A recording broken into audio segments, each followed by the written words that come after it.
네, 안녕하세요. 유현태입니다. 네, 오늘도 경기가 있었기 때문에 짧게 리뷰를 해볼까 합니다. 오늘 한 두 경기 해볼까 생각하긴 하는데 길어지지 않게 빨리 해보도록 하겠습니다. 자, 오늘 첫 번째 리뷰 드릴 경기는 이제 울산현대 대 수원 삼성 경기입니다. 울산이 2대1로 승리를 거두면서 지금 6연승을 달리게 됐어요. 뭐 압도적으로 지금 선두를 치고 나가고 있는 상황인데 결론적으로는 이 경기가 저는 울산의 장점과 단점을 많이 보여준 경기였다는 생각이 들고 한편으로는 수원한테는 이걸 졌지만 잘 싸웠다 이렇게 표현을 할 수 있을 건지 거기에 대해서는 조금 의문이 저는 사실은 있거든요. 저는 사실 수원이 너무 안 좋다고 생각해서 한번 그냥 제 생각을 한번 풀어보고 가보도록 하겠습니다. 그게 이제 여러분들한테 어떻게 받아들여지실지는 모르겠지만 이제 제 생각이 이렇다 이렇게 말씀드리려고 하는데요. 자, 일단 제가 사실은 울산은 리뷰를 많이 드렸습니다. 많이는 아닌가요? 종종 드렸기 때문에 많은 분들이 무슨 이야기를 할지 알고 계실 것 같아요. 그래서 전반전에 사실 두 골 다 나온 장면들이 굉장히 울산스러운 방식으로 나왔습니다. 두 골 다. 그러니까 루빅손이 두 골을 다 넣었는데 첫 번째 골도 그렇고 두 번째 골도 그렇고 수원이 올라와서 전방 압박을 시도하려고 하는데 그걸 굉장히 능숙하게 풀어 나오면서 수원이 이제 전방 압박을 한다는 거는 잠깐 틀까요? 이게 뭐 전방 압박을 한다는 거는 전반적으로 수비 라인이 이렇게 올라와 있다는 얘기잖아요. 이런 식으로 올라와 있다는 얘기인데 여기서 이제 이걸 풀어 나오면서 이 뒤를 그냥 넓어진 공간을 이용하면서 저는 나왔다고 생각을 하거든요. 그래서 첫 번째 골 같은 경우도 그 저기 엄원상 선수 쪽으로 넘어갔었죠. 그러니까 이쪽에서 압박을 걸렸는데 풀어 나오고 그게 엄원상 선수 쪽으로 단번에 넘어가면서 수비가 이제 허겁지겁 내려오고 있고 항상 그렇게 말씀드리는 게 제가 행군 얘기를 많이 드리는데 여기가 이제 부지런히 최종 라인이 엄원상에 맞춰서 내려오다 보니까 미드필더는 그만큼 빨리 내려오지 못하잖아요. 수비들만큼 급하지가 않으니까 이게 여기에 자연스럽게 벌어지게 되고 요 공간에서 지금 류빅손이 첫 번째 골을 넣게 되는 장면이었던 걸로 기억을 하고 두 번째 골 같은 경우는 더 세밀하게 풀어나왔죠. 주고받고 하면서 풀고 나와서 여기까지 전진한 다음에 이제 오른쪽에서 이제 수비에 처음에는 하고 있던 그 설영우 선수가 여기까지 전진해가지고 첫 번째 코르스는 그래도 수원이 차단을 했지만 두 번째 코르스에서 이제 당하는 흐름이 됐습니다. 그 외에도 제가 봤을 때는 루빅손이 마틴 아담한테 양보를 했던 장면이라던가 몇몇 장면들에서는 확실히 좀 울산다운 장점들이 나왔던 것 같습니다. 그래서 저는 전반전은 완전한 울산의 페이스였다. 그러니까 수원 삼성이 전방 압박을 시도하려고 해도 걸리지도 않았다. 이렇게 표현을 드리는 게 맞는 것 같아요. 그래서 제가 이제 제목에다가는 팀으로 싸울 때랑 그 선수 개개인이 싸울 때 이렇게 좀 적어놓긴 했는데 저는 그거를 말씀드리기 위해서는 울산의 전반을 조금 봐야 되지 않을까라는 생각이 들어서 제목을 좀 그렇게 지었고요. 근데 이제 반면에 이제 좀 수원한테는 전반전에 아쉬운 점들이 있었어요. 개인적으로는. 그러니까 제가 지금 대표적으로 한 두세 장면 정도 적어놨었는데요. 지금 두 장면인 것 같은데 그리고 말고 하나 더 말씀드릴 거, 세 개 적어놨네요. 전반 13분 57초라고 제가 초까지 적어놨어요. 이게 그 정승원 오픈 패스라고 제가 적어놨는데 이게 정확하게 어떤 상황인지 모르겠어요. 그 다음에 전반 35분에 김경중 선수 이름을 적어놨습니다. 그 다음에 전반 45분에 고승범 왜 안 가? 이렇게 써놨어요. 그러니까 제가 이 세 장면의 공통점이 뭐였냐면 그러니까 결국에는 수원도 공을 돌리면서 그 목표가 뭐겠습니까, 여러분? 축구라는 게. 점유율을 높이는 게임이 아니잖아요. 예전에 한참 밈으로 돌았던 차베르 헤난데스가 샴페인 짤 들고 한 잔에 그렇게 하는 경기가 아니라는 게 이제 2010년대 후반, 2020년대 초반에 이제 지금 현재 축구 트렌드가 그걸 보여주잖아요. 단순하게 그러니까 점유율을 잡고 있다는 것은 대체로는 좋은 의미죠. 하지만 점유율을 잘 지킨다는 게 승리한다는 걸 의미하지 않는다라는 걸 보여주는 팀들이 많이 나오게 됐죠. 뭐 리버풀이라던가 최근 안 좋지만 제 생각에는 지금 이제 요즘 잘하고 있는 나폴리라던가 이런 팀들을 보면 굉장히 적극적이고 직선적인 움직임에 특화가 돼 있지 이 팀들이 점유를 하고 뒤에서 돌리고 이런 거를 또 되게 즐기는 편은 또 아니라는 거죠. 그러니까 결국에 그 의미는 뭐냐면 축구가 점유율을 잡고 있으면 요한 크루이프가 얘기했던 것처럼 공격할 시간을 늘리면 수비할 시간이 줄어드는 것 같다. 이런 맥락으로 이해할 수도 있지만 결국에는 이 위험 지역에 그러니까 수원으로 치면 수원이 흰색 옷을 입었으니까 오늘 이제 여기를 기준으로 해봅시다.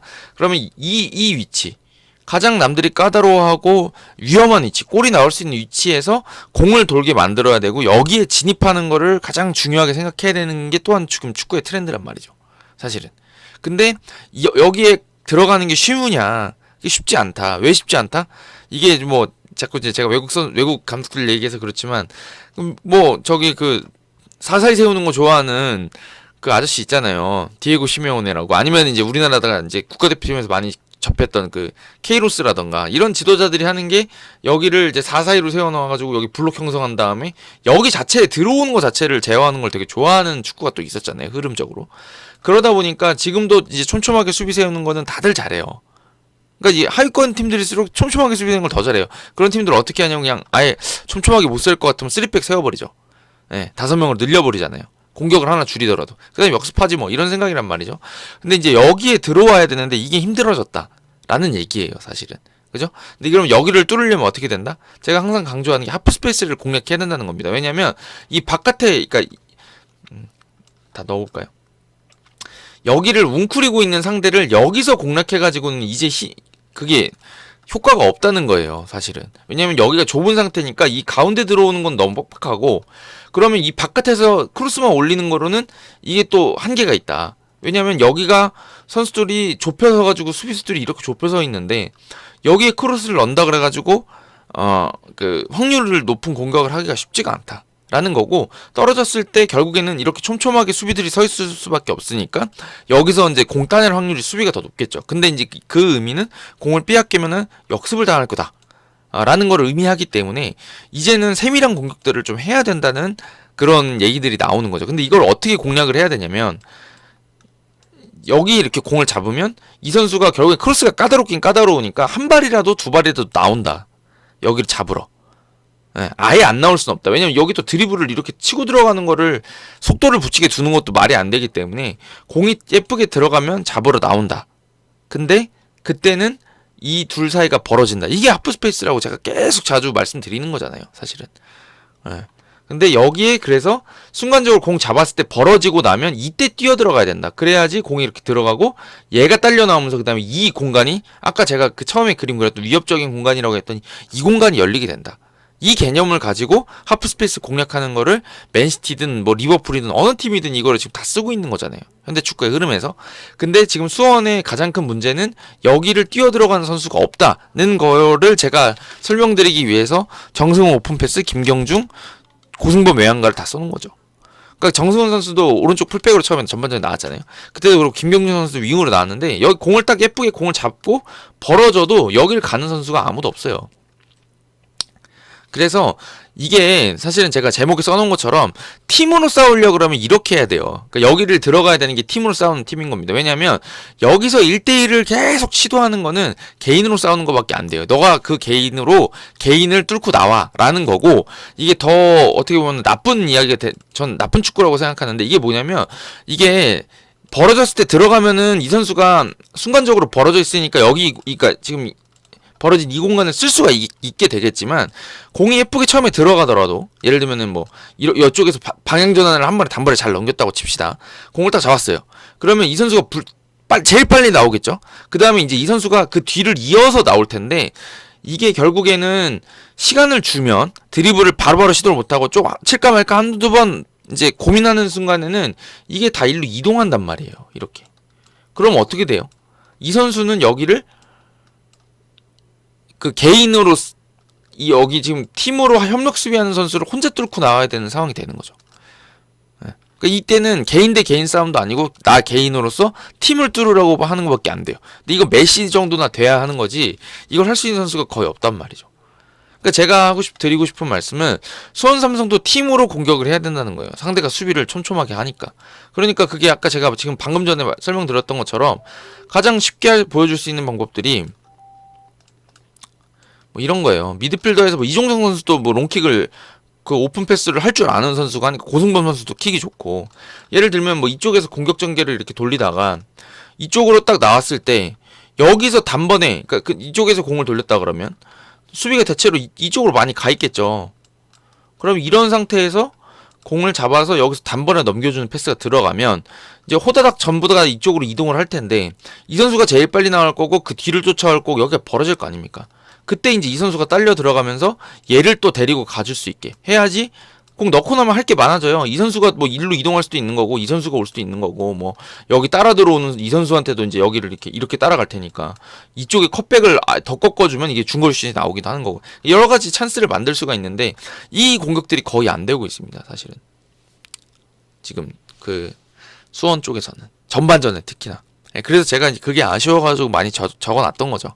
그래서 이게 지금 제가 보기에는 수원의 고질적인 문제라고 봐야 될 것 같아요. 지난 시즌에도 제가 계속 지적했던 문제고 지금도 해결이 안 되고 있고. 근데 여기 이제 가끔 들어가는 경우들이 있어요, 있기는. 근데 저는 그게 어떤 뭐 누군가의 코칭이라던가 팀적으로 누군가 이걸 손봐줘서 그런 게 아니라 그냥 우연히 들어가는 거예요, 그 자리에. 열심히 뛰다 보니까 아다리가 맞아서. 사실은 아다리가 맞아서. 그 아다리가 맞아서라는 게 좋은 의미일 수도 있지만 되게 안 좋은 의미라고 생각해요. 저는 그런 것들을 약속해서 보여줄 수 있어야 된다고 생각하거든요. 그러니까 지난번 제가 그 수원 강원전 경기 때도 후반 막판에 고승범 선수가 오른쪽 하프 스페이스 들어가서 크로스 올린 장면이 있었습니다. 그래서 그게 아마 누구였지? 밀리치였나? 누구한테 들어가다가 이제 잘리는 장면이 있긴 했거든요. 그런 장면들이 자주 나와야 돼요. 그 좋은 장면이었어요. 되게 잘 만든 장면이었는데 제가 왜 그런 거를 보고도 부정적으로 말씀드리느냐. 제가 전반 45분 그 추가 시간에 고승범 왜 안 가라고 써놨잖아요. 그게 만약에 팀적으로 연습이 돼 있고 훈련이 돼 있다 그러면 그 공간에 고승범 선수가 그 순간에 뛰어 들어갔을 거예요. 뛰어갔어야 되는 장면입니다. 근데 안 뛰었잖아요. 왜 안 뛰었을까요? 연습이 안 돼 있다는 얘기죠. 제가 이제 그렇게 부정적으로 자꾸 말씀드릴 수밖에 없는 이유는 언제는 되고 언제는 안 돼요. 언제는 잘 되는데 언제는 또 안 돼요. 그 기복이라는 게 제가 보기에는 해결할 수 있는 문제인데 해결이 안 되고 있다는 거라서 문제라는 겁니다. 팀이 좋을 때도 있고 안 좋을 때도 있으니까 경기력 자체는 오르락내리락 할 수 있어요. 근데 안 되더라도 해야 될 건 해야 되고 또 잘 되고 있더라도 안 되는 부분들을 이제 찾아가는 게 이제 축구의 발전이라는 건데, 그러니까 팀이 발전하는 건데, 지금 보면 수원은 잘 될 때는 잘하는 것 같은데, 근데 다음 경기 되면 귀신처럼 돌아가요. 안 될 때처럼. 안 되는 것 같은데 어느 순간 아다리 맞으면 한 장면씩은 보여줘. 그러니까 저는 그게 제가 봤을 땐 선수들 개인의 기량 문제는 아니다. 누군가가 더 세밀하게 코치를 해주셔야 된다. 세밀하게 코치를 해줘야 되는데 누가 코치를 하겠어요? 지도자가 해야 된다는 얘기죠. 제가 봤을 때. 근데 그게 지금 안 되고 있는 게 전 솔직히 문제라고 생각하고, 그 수원 팬들이 이제 최근에 뭐 버스도 맞고 하셨는데 저는 그게 좀 이해가 됩니다, 사실은. 그러니까 만드는 장면들을 보면 선수 개개인들이 뭔가 하는 것 같긴 한데 그 지속적으로 만들어내지 못하는 거거든요. 그러니까 저는 그 개개인들이 싸우고 있는 거고 그 개개인 두세 명이 눈이 맞아서 만들어내는 거에서 수원이 뭔가 찬스를 만들고 있다고 생각합니다. 그게 문제였고 그 장면도 있었잖아요. 전반에 그 조현우 선수한테 그 바사니가 막히는 장면. 그 장면도 되게 일리가 있는 장면이긴 해요. 그 장면 자체는 그 일리가 있다는 게 어떤 의미냐면 그거 한번 돌려보시면 아시겠지만 뭐 예를 들면 이런 장면이었거든요.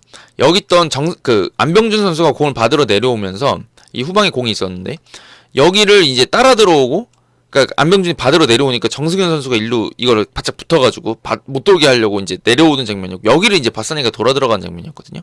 이거 잘 만들었어요. 그리고 이 넘기는 패스도 뭐 좋았고. 근데 이게 그냥 아다리잖아요, 사실은. 그러니까 뭐 약속된 플레이라던가 자주 나오는 패턴들이 아니라 제가 봤을 땐 그냥 그 순간에 그냥 임프로바이즈된 마치 재즈 연주하는 사람들이 막 그렇게 변주를 주는 것처럼 그런 상황에서 한 번 나온 거죠. 그런 거라서 제가 이제 이거에 대해서는 장기적으로 이런 거를 본인들이 잘했으면 반복해서 보여줘야 된다 이런 말씀을 좀 드리고 싶은 거죠. 네. 하여튼 그래서 전반전은 울산이 장점을 보여주고 수원은 안 되는 것들을 전형적으로 보여준 장면이 아니었나 싶습니다. 전방 압박 같은 경우도 너무 강도가 높았어요. 그러니까 이제 제가 이제 뒤에서 리뷰해드릴 경기가 포항하고 광주 경기거든요. 근데 그 포항의 그 압박하는 방법을 좀 이제 쿠팡 플레이나 이런 데 올라오면 한번 보세요. 전반전에도 압박 강도가 높은데도 불구하고 절대 달려들질 않아요. 달려들 타이밍에 맞춰서 들어가지 그냥 처음부터 뺏으러 들어가질 않거든요. 근데 제가 봤을 때는 전반전에 너무 뺏으러 많이 들어갔는데 울산이 또 당황도 안 해요. 그래서 그 장면에서 두 골을 줬다고 생각해요, 저는.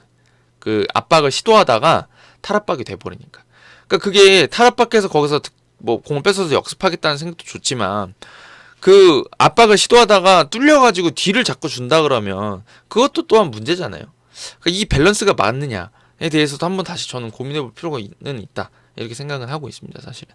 어찌됐든 자, 이 정도로 전반전 말씀드리면 될 것 같고 근데 후반전은 경기력이 딴판이었습니다. 제가 이렇게 지금 설명드린 게 뭐 이상하게 느껴질 정도로 후반에는 울산이 많이 이제 밀리고 수원이 많은 것들을 보여주는 후반이 됐던 것 같은데요. 사실은 제가 저 강아지 산책 갔다 오느라고 그 시간에 후반전 초반을 못 봤어요. 그래서 바산이 그 페널티킥 얻어낸 장면을 제가 못 봤거든요. 근데 그거를 제외하고는 제가 뭐 후반전 초반에 그냥 뭐 힘싸움이 어느 정도 되는 느낌이었다는 생각이 좀 들고, 제가 친구들한테 물어보니까 그 정도였던 것 같고, 근데 후반전 중반부터는 되게 이제 뭔가 수원이 울산을 많이 밀어붙이는 상황이 됐거든요. 근데 저는 이게 제가 제목에 써놨던 게 그대로 다시 한번 반대로 적용이 되는 수 있는 상황이라고 생각해요. 제가 좀 그때 그 장면 후반전의 경기 중에 이제 그 수원이 경기를 잘 풀어나갈 수 있는 이유를 두 가지 정도로 꼽았는데요. 첫 번째는요, 제가 정말 그 애정이 큰 선수죠. 우리 부천은 FC에서 임대 생활을 하면서 제가 너무 예뻐했던 조현택 선수가 이제 후반전에 들어왔는데, 저는 그쪽이 조금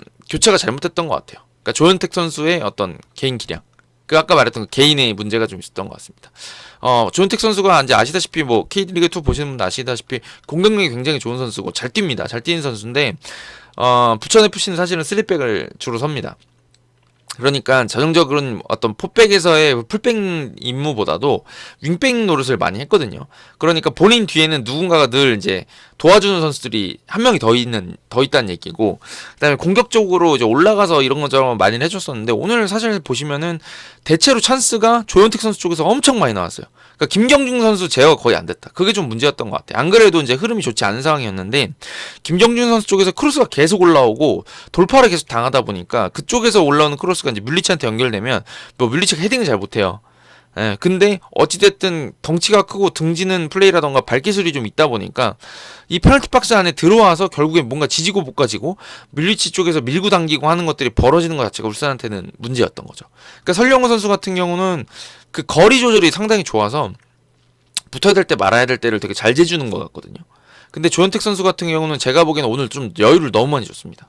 그래서 이게 좀 더 한 발 정도 더 나와서 붙어야지, 돌파 당하더라도 그래야지 크로스각을 이렇게 안 내줄 수가 있는데 크로스각을 너무 많이 내줬고, 그렇다 그래가지고 여기서 이제 뭘 할 수 있느냐.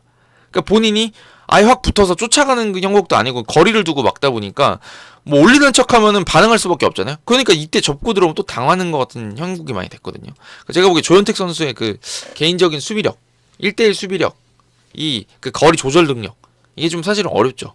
왜냐면은 이제 그 1부 리그에 있는 선수들이 2부 리그에 있는 선수들보다 그런 면들에서 더 능숙하고 이제 그런 게 있으니까, 아무래도 경험들이 많고 김경준 선수도 경험이 많고 하다 보니까 그런 쪽에서 조금 이제 빵꾸가 났던 것 같아요. 예.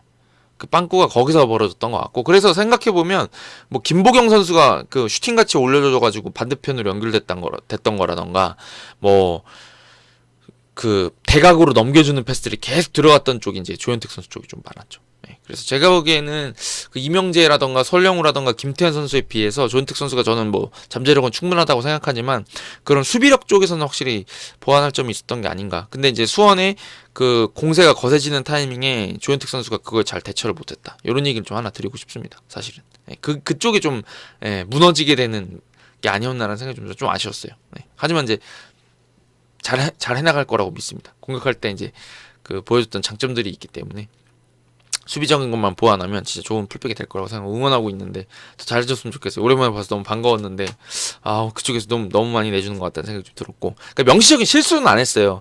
뚫리진 않았는데 크로스를 그렇게 주면 안 된다는 얘기인 거죠. 그다음에 하나는 그 수원 선수들이 뭐 다부지게 잘 붙어준 거가 일단 첫 번째였던 것 같아요. 그러니까 전반전에는 뭔가 탈압박 당하고 나면은 이제 막 뒤가 넘어가는 느낌이었는데, 이번에는 더 강하게 붙는 건지 중앙 쪽에서 이제 뭔가 싸움이 벌어졌을 때 수원 선수들이 우위를 점하는 경우들이 많았고, 이제 그 뭐라 그럴까요? 그 심판들의 그 아슬아슬한 선을 잘 재가면서 했던 것 같아요. 반칙이 불리지 않는 범위 내에서 거칠게 잘했던 것 같고, 그 다음에 제가 그 두 가지 말씀드린다 그랬잖아요. 꼭 짚어드리고 또 싶었던 게 그 이상민 선수가 들어온 다음에 왼쪽 공격이 굉장히 활발해졌어요. 그러면서 제가 보기에는 같이 어려워진 것 같아요. 그러니까 김경준 선수가 이제 오른쪽으로 갔잖아요. 전반전에는 설령우 선수랑 자주 만나는 느낌, 후반전 초반이었나? 그때까지는 하여튼 설령우 선수랑 김경준 선수가 붙는 느낌이 좀 많았는데, 어느 순간부터는 김경준 선수가 오른쪽에서 조현택 선수랑 1대1을 많이 치고 있고, 왼쪽에서는 이제 왼쪽에 누가 있었죠? 김보경 선수가 있었나? 김경준 선수가 처음에 왼쪽에 있었던 것 같긴 한데, 그죠? 나중에 정승훈 선수도 올라오고 하여튼 뭐 많이 바뀌었던 것 같긴 한데, 근데 제가 지금 말씀드리고 싶은 거는 이상민 선수였어요. 사실은 이상민 선수가 후반전에 공격 잘 될 때 왼쪽 측면에서 막 크로스 올라오고 할 때 보시면 이상민 선수가 계속 여기를 가줘요. 하프스페이스 쪽으로. 네. 이게 진짜 많아요. 제가 한 두세 장면 정도가 기억이 나거든요. 근데 이제 이렇게 가면은 그 좋은 점이 뭐냐면 올라가잖아요. 여기서 공을 잡았어요. 올라가잖아요. 근데 여기를 이렇게 이동을 해주면요, 장점이 뭐냐면 이 선수가 여기를 맘대로 수비를 못해요. 마음껏 이렇게 붙어서. 왜냐면 이렇게 패스가 빠지고 들어가면 여기가 이제 위험해지는 골이 벌어지게 되잖아요. 그러다 보니까 이 패스기를 잡느라고 여기를 마음껏 달라붙지를 못해요. 사실은 수비를. 그러니까 여기를 뒤를 같이 보니까 이게 이제 팀으로 싸운다는 겁니다. 제가 드리고 싶었던 말씀인 것처럼. 요렇게 해줘야 되거든요. 여기를 이상민 선수가 굉장히 받아주러도 잘 가고 많이 이렇게 올라가주면서 숫자를 더해주더라고요. 그러다 보니까 수원 쪽에서는 공격이 오른쪽하고 왼쪽이 이제 밸런스가 맞으면서 공격이 좀 살아났던 것 같아요. 그리고 또 이제 제가 끝나고 보니까 홍 감독님이 그런 말씀 하셨더라고요. 좀 후반전 되니까 개개인이 좀 했던 것 같다, 이렇게 말씀했는데, 저도 이제 그 말씀 드리고 싶은 게 뭐냐면 울산이 조금 콘셉트가 좀 후반전에는 확실하지 않았던 것 같아요. 전방에 있는 선수들은 전방 압박을 하려고 하는 모양새였고, 후방에 있는 선수들은 그거에 따라서 맞춰서 전방 압박을 하진 않았던 것 같아요. 그러다 보니까 제가 아직도 기억이 많이 나는 게, 이쪽에는 이상민 선수가 경험이 많은 선수는 아니잖아요. 그러다 보니까 여기를 이제 엄원성 선수가 뺏으러가는 경향을 많이 봤어요. 그래서 뭐 예를 들어가지고 뭐 여기서 이제 걸려가지고 걷어내는 거를 맞닥뜨려가지고 막 이렇게 아웃시키고 하면서 성공하는 장면들도 있었지만, 결론적으로는 여기 공이 들어갈 때 엄은성이 여기를 잡으러 들어갔다가 한 두세 번 정도 베껴져서 그냥 여기가 이제, 그럼 이제 제치고 나오면, 툭 치고 나와서 제쳐버리면 아시다시피 이제 이 선수는 아니거든요. 수비에 도움이 안 돼요. 엄은성 선수. 그죠? 그러면 여기가 밀고 들어가면서 뭔가 하게 되면 여기를 잡으러 나오면 이제 여기가 이렇게 뚫리는 거죠. 예를 들면. 아니면 여기를 밀고 올라가니까 이 선수가 잡으러 나오면 이제 이쪽에 빼주는 거죠. 그러면 뭐 이 선수가 이렇게 움직일 수 있는 공간이 생기고 하다 보니까 제가 보기엔 여기 콘셉트가 맞아야 되는 거예요. 예를 들면 여기를 엄은상 선수가 잡으러 갈 거라 그러면 다 같이 잡으러 가서 여기를 못 빠져나오게 했어야 되는데, 뒤는 이제 조금 공을 지키고 싶어하는 느낌이고 좀 안정적으로 하고 싶어하는 느낌인데, 전방에서는 이제 자꾸 이제 전방 압박하러 가는, 근데 또 뒤는 뭔가 전반하고 다르게 느슨하게 가는 그런 엇박자들이 좀 났던 게 문제가 아닌가 싶습니다. 그게 이제 홍 감독님이 말씀하셨던 게 아닌가, 저는 그렇게 생각을 하고요. 그러다 보니까 후반전에는 울산은 조금 개개인이 싸우는 느낌이 좀 있었던 게 좀 맞는 것 같고, 수원은 후반전에 이제 교체에 들어온 선수들이 부지런하게 뛰면서 주변에 숫자를 많이 늘려주고 하다 보니까 뭔가 전반보다는 좀 더 팀으로 싸우는 느낌이 들었다. 이렇게 좀 평가를 드리면 될 것 같아요. 근데 이제 그걸 막아선 건 조현우였다. 그리고 조현우가 그렇게 막는 일은 사실은 놀라운 일은 아니다. 왜냐? 자주 보는 일이다. 제가 많이 봤던 일이다. 근데 이제 평소에 잘 안 보이죠, 조현우 선수가 요즘에. 울산이 경기를 잘할 때는. 근데 결국 이런 때를 위해서 비싼 골키퍼를 사는 거라고 생각합니다, 저는. 우리나라 골키퍼들이 다 전체적으로 수준이 높긴 하지만 조현우의 선방 능력, 저걸 막네? 라고 하는 것들을 진짜 한 경기에 두세 개씩 보여줄 수 있는 선수이기 때문에, 그렇게 결국에는 울산도 좋은 선수의 개인이 또 승점 3점을 안겨준 경기가 아니었나라는 생각이 듭니다. 네. 그래서 전반에는 울산이 좀 팀으로 잘 싸우고 후반에는 좀 수원이 팀으로 잘 싸웠다, 이렇게 좀 평가를 드리면 될 것 같아요, 총평은. 자, 근데 이제 제가 마지막으로 말씀드리고 싶은 건 제가 수원 얘기입니다. 사실 뭐 수원은 지금 보니까 뭐 이병 감독님 경질을 해야 된다 이런 여론이 높은 것 같아요. 제 친구들하고도 얘기를 해보면 수원 팬들이 있으니까. 근데 저는 좀 고민을 해볼 시기라고 생각은 듭니다. 그러니까 이번 경기를 저는 뭐 이렇게 볼 건 아닌 것 같아요. 우리가 뭐 수원이 후반전에 한 골도 넣고 울산을 밀어붙였으니까 잘했어 라고 볼 경기는 전 아니라고 생각해요, 사실은. 왜냐면 일단 전반이 너무 부진했습니다. 그러니까 해결의, 제가 계속 말씀드리는 것처럼 해결의 기미가, 제가 지금 12명으로 해놨네요. 해결의 기미가 보인다, 해결해야 할 수 있다 라고 한다 그러면 본인들이 전반부터 하려던 거를 보여줬어야 된다고 생각을 해요, 저는. 근데 그게 안 됐죠, 전반에. 본인들이 원하는 플레이 거의 안 나왔고, 후반에, 그리고 두 골을 먼저 줬어요. 그러니까 사실은 울산은 완승 흐름으로 가는 경기였다고 봐야 되는 거죠. 네, 그런 흐름으로 가야 되는 건데 울산이 느슨해졌던 거고, 또 수원이 이제 거기서 이제 포기하지 않고 싸운 거는 칭찬할 점인데, 이게 그럼 수원이 이길 만한 경기 아니냐라는 거죠. 골대를 뭐 뮬리치가 몇 번 맞추고 뭐 페널티킥을 실축하고 막 그런 식으로 가정하지 말고. 그러니까 제가 이렇게 설명드리면 될 것 같아요. 울산이 이번 경기에서 전반에 2골을 넣지 않았더라면, 그 다음에 후반전에도 2골의 리드가 없었고, 결국에는 추격을 안 당했잖아요. 동점을 안 당했잖아요. 동점을 당했더라면, 그러니까 울산이 더 조급하고 본인들이 더 간절하게 뛸 유인이 있었다 그러면 수원이 이렇게 잘할 수 있었을까라는 점들을 좀 고민해 보셔야 될 것 같아요. 수원이 그러니까 경기력 자체가 좋았던 건 맞아요. 후반전에 좋았던 건 맞는데, 이게 지금 울산이 후반전에 느슨해졌기 때문이라는 거를 배제할 수 있느냐. 수원의 경기력이 좋아진 이유가 수원이 순수하게 잘해서였냐, 울산이 느슨해졌던 게 아니냐, 그거를 고려해야 되지 않겠냐 라는 이야기를 좀 드리고 싶은 거예요. 저는 좀 울산이 느슨했던 것 같아요. 수원이 잘했지만.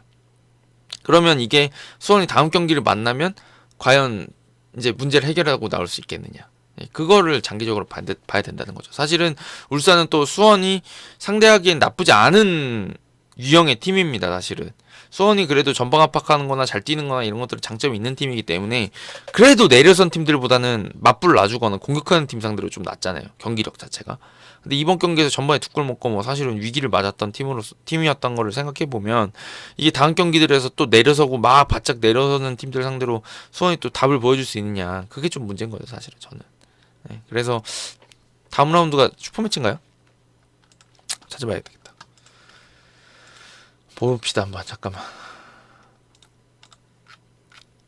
슈퍼매치가 곧 있었던 거. 다음번 또 제주네요. 그 다음에 슈퍼매치네요. 그러니까 제주 같은 경우도 빡빡하게 뛰는 팀이고 수비를 잘 세우려고 하면 잘 세우는 팀이기 때문에 다음 경기에서는 또 경기력이 좀 곤두박질할 가능성이 있다. 네, 그런 얘기를 좀 드리고 싶은 거죠. 네, 하여튼 그런 점에서 하여튼 고민을 좀 해볼 여지가 있는 것 같습니다. 네, 그래서 울산한테는 조금 불만족스러운 경기력이었겠지만 결과를 가져왔다는 거에서 박수를 보낼 만한 경기였다는 생각이 들고, 하지만 수원은 경기력으로는 뭐 후반전에 괜찮았지만 이 경기력이 진짜 본인들 경기력이냐에 대해서 좀 고민을 해볼 필요가 있다. 결과를 떠나서. 네, 그렇게 좀 정리를 드리면 될 것 같습니다. 네, 가볼까요? 가보겠습니다. 네, 다른 경기 또 리뷰를 가지고 오도록 하겠습니다. 감사합니다.